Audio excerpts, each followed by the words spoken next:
Selamat berjumpa kembali bersama AM12 Channel. Tetap bersama di sini dan semoga menjadi informasi yang bermanfaat atas konten yang kami sajikan. Krakatau atau dengan nama internasional Krakatoa, atau Rakata, adalah kepulauan vulkanik yang masih aktif dan berada di Kecamatan Rajabasa, Kabupaten Lampung Selatan. Tepatnya di perairan Selat Sunda, antara Pulau Jawa dan Sumatera. Nama ini juga disematkan pada satu puncak gunung berapi di sana, Gunung Krakatau.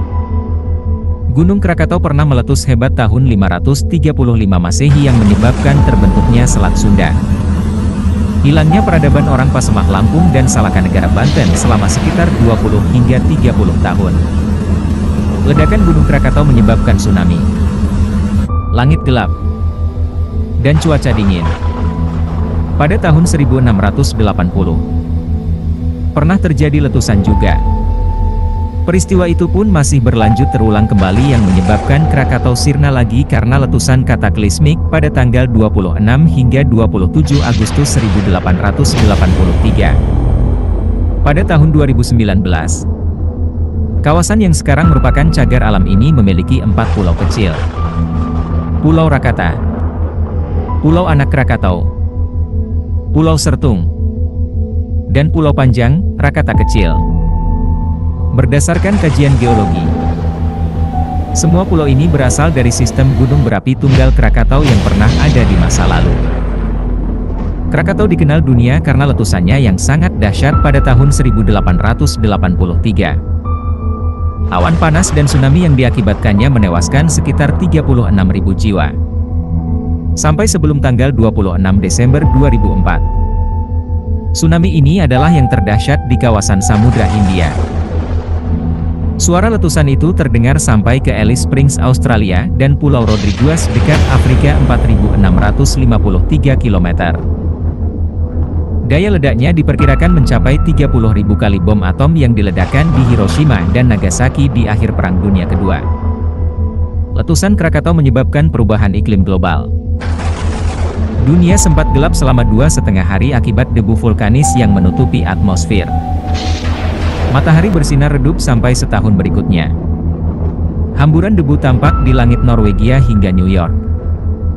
Ledakan Krakatau ini sebenarnya masih kalah dibandingkan dengan letusan Gunung Samalas, Gunung Tambora, dan Gunung Toba di Indonesia, Gunung berapi Taupo di Selandia Baru dan Gunung Katmai di Alaska.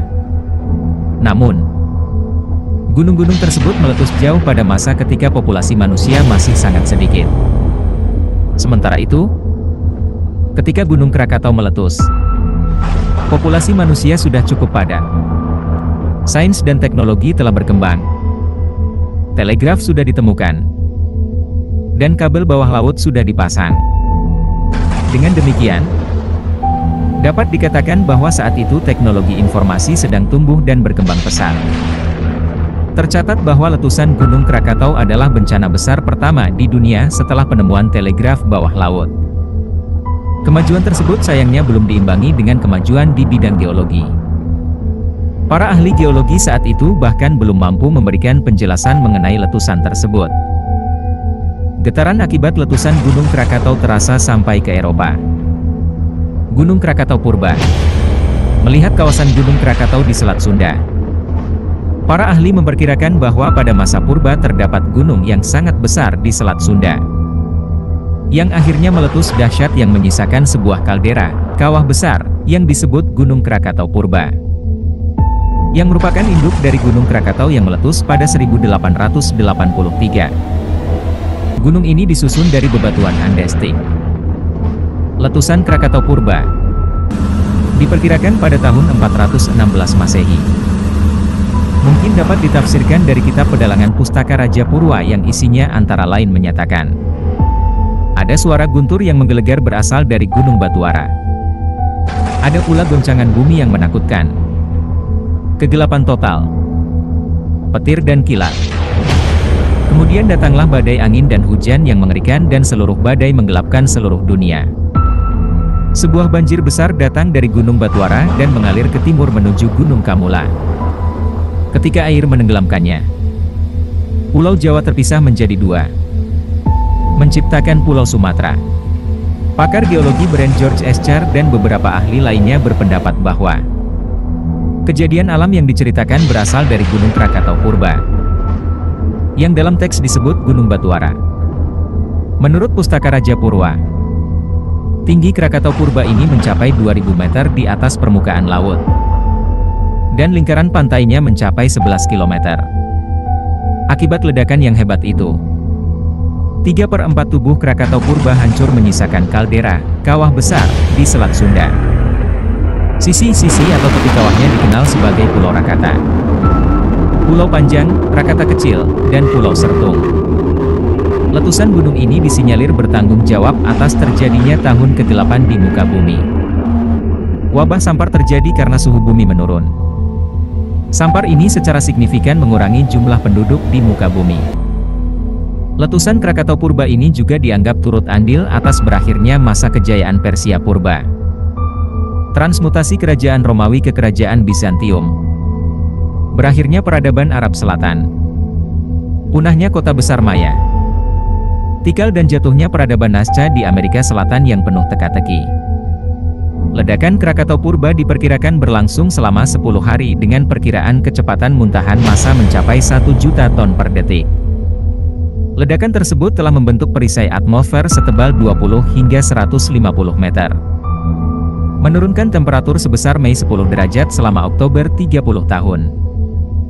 Pasca letusan Krakatau Purba muncul kembali Gunung Krakatau, Pulau Rakata, yang merupakan satu dari 3 pulau sisa Gunung Krakatau Purba kemudian tumbuh sesuai dengan dorongan vulkanik dari dalam perut bumi yang dikenal sebagai Gunung Krakatau, atau Gunung Rakata, yang terbuat dari batuan basaltik.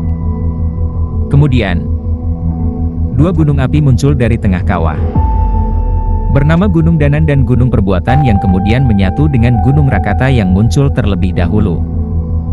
Persatuan ketiga gunung api inilah yang disebut Gunung Krakatau. Gunung Krakatau kembali meletus pada tahun 1680 menghasilkan lava andesitik asam. Lalu pada tahun 1880, Gunung Perbuatan aktif mengeluarkan lava meskipun tidak meletus. Setelah masa itu, tidak ada lagi aktivitas vulkanis di Krakatau hingga 20 Mei 1883. Setelah 200 tahun tertidur, diawali dengan ledakan kecil pada Gunung Krakatau. Itulah tanda-tanda awal bakal terjadinya letusan yang dahsyat di Selat Sunda. Ledakan kecil ini kemudian disusul dengan letusan-letusan kecil hingga puncaknya terjadi letusan besar pada 26 hingga 27 Agustus 1883. Letusan Gunung Krakatau 1883. Pada hari Senin, 27 Agustus 1883. Tepatnya jam 10:20. Terjadi ledakan pada gunung tersebut. Menurut Simon Winchester, ahli geologi lulusan Universitas Oxford, Inggris yang juga penulis National Geographic, mengatakan bahwa ledakan itu adalah yang paling besar, suara paling keras dan peristiwa vulkanik yang paling meluluh lantakan dalam sejarah manusia modern. Suara letusannya terdengar sampai 4.600 km dari pusat letusan dan bahkan dapat didengar oleh 1/8 penduduk bumi saat itu. Sebelum erupsi, terjadi sejumlah gejala alam yang tak biasa. Perilaku hewan berubah. Kuda-kuda mengamuk. Ayam tidak bertelur. Kera dan burung tak nampak lagi di pepohonan. Menurut para peneliti di University of North Dakota, ledakan Krakatau bersama ledakan Tambora, 1815, mencatatkan nilai Volcanic Explosivity Index, VEI, terbesar dalam sejarah modern. The Guinness Book of Records mencatat ledakan Krakatau sebagai ledakan yang paling hebat yang terekam dalam sejarah. Ledakan Krakatau telah melemparkan batu-batu apung dan abu vulkanik dengan volume 18 km kubik. Semburan debu vulkanisnya mencapai 80 km. Benda-benda keras yang berhamburan ke udara itu jatuh di dataran Pulau Jawa dan Sumatera bahkan sampai ke Sri Lanka, India, Pakistan, Australia dan Selandia Baru. Letusan itu menghancurkan Gunung Danan, Gunung Perbuatan serta sebagian Gunung Rakata di mana setengah kerucutnya hilang. Membuat cekungan selebar 7 km dan sedalam 250 meter. Tsunami, gelombang laut, naik setinggi 40 meter menghancurkan desa-desa dan apa saja yang berada di pesisir pantai. Tsunami ini timbul bukan hanya karena letusan tetapi juga longsoran bawah laut. Tercatat jumlah korban yang tewas mencapai 36.417 orang. Berasal dari 295 kampung kawasan pantai mulai dari Merak di kota Cilegon hingga Cilamaya di Karawang. Pantai Barat Banten hingga Tanjung Layar di Pulau Panaitan, Ujung Kulon serta Sumatera bagian selatan. Di Ujung Kulon, air bah masuk sampai 15 km ke arah barat. Keesokan harinya sampai beberapa hari kemudian penduduk Jakarta dan Lampung pedalaman tidak lagi melihat matahari. Gelombang tsunami yang ditimbulkan bahkan merambat hingga ke pantai Hawaii, pantai barat Amerika Tengah dan semenanjung Arab yang jauhnya 7.000 km. Hilang Gunung Krakatau kembali muncul anak Krakatau.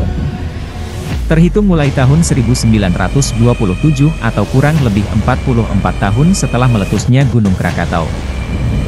Muncul kembali gunung api yang dikenal sebagai anak Krakatau dari kawasan kaldera purba tersebut yang masih aktif dan tetap bertambah tingginya. Kecepatan pertumbuhan tingginya sekitar setengah 5 meter, 20 inci, per bulan. Setiap tahun ia menjadi lebih tinggi sekitar 6 meter, 20 kaki, dan lebih lebar 12 meter, 40 kaki. Catatan lain menyebutkan penambahan tinggi sekitar 4 cm per tahun dan jika dihitung, maka dalam waktu 25 tahun penambahan tinggi anak Krakatau mencapai 190 meter, 7.500 inci, atau 500 kaki, lebih tinggi dari 25 tahun sebelumnya. Penyebab tingginya gunung itu disebabkan oleh material yang keluar dari perut gunung baru itu. Saat ini ketinggian anak Krakatau mencapai sekitar 230 meter di atas permukaan laut. Sementara Gunung Krakatau sebelumnya memiliki tinggi 813 meter dari permukaan laut. Menurut Simon Winchester, sekalipun apa yang terjadi dalam kehidupan Krakatau yang dulu sangat menakutkan, realita-realita geologi, seismik serta tektonik di Jawa dan Sumatera yang aneh akan memastikan bahwa apa yang dulu terjadi pada suatu ketika akan terjadi kembali. Tak ada yang tahu pasti kapan anak Krakatau akan meletus. Beberapa ahli geologi memprediksi letusan ini akan terjadi antara 2015 hingga 2083. Namun pengaruh dari gempa di dasar Samudera Hindia pada 26 Desember 2004 juga tidak bisa diabaikan. Menurut Profesor Ueda Nakayama, salah seorang ahli gunung api berkebangsaan Jepang, anak Krakatau masih relatif aman meski aktif dan sering ada letusan kecil. Hanya ada saat-saat tertentu para turis dilarang mendekati kawasan ini karena bahaya lava pijar yang dimuntahkan gunung api ini. Para pakar lain menyatakan tidak ada teori yang masuk akal tentang anak Krakatau yang akan kembali meletus.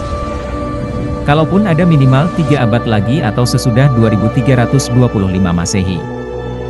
Namun yang jelas, angka korban yang ditimbulkan lebih dahsyat dari letusan sebelumnya.